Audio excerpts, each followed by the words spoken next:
আসসালামু আলাইকুম, কেমন আছেন সবাই? আশা করি সবাই ভালো আছেন। সবাইকে ঈদ মোবারক। আজকে আমরা যাচ্ছি ঈদের নামাজ পড়তে।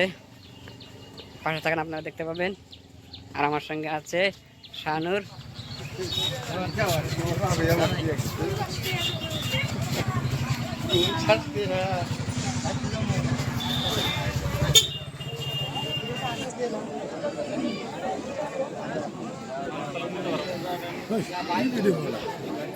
আলহামদুলিল্লাহ, ফাইনালি আমাদের নামাজ পড়া শেষ।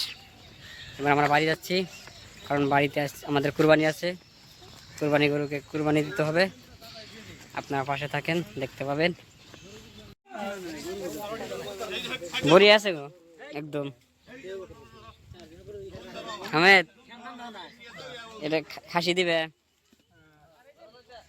খাসিটা ভালোই আছে, বড় আছে। এই এই আয়, খাসি খাসি, হ্যাঁ একদম গরুর সমান। হ্যাঁ হ্যাঁ, একই ওটা 3.5 বছর। ওটা 3.5 বছর। আমরা গরু নিয়ে এসেছি এখানে। আমরা ভিডিওর মধ্যে বলার মধ্যে দেখাতে পারবো না, কারণ প্রশাসনের আছে, বারণ আছে, তাই দেখাতে পারবো না। শুধু আপনাদেরকে আমরা গরুটা দেখাবো। আমাদের কোনটা গরু হবে।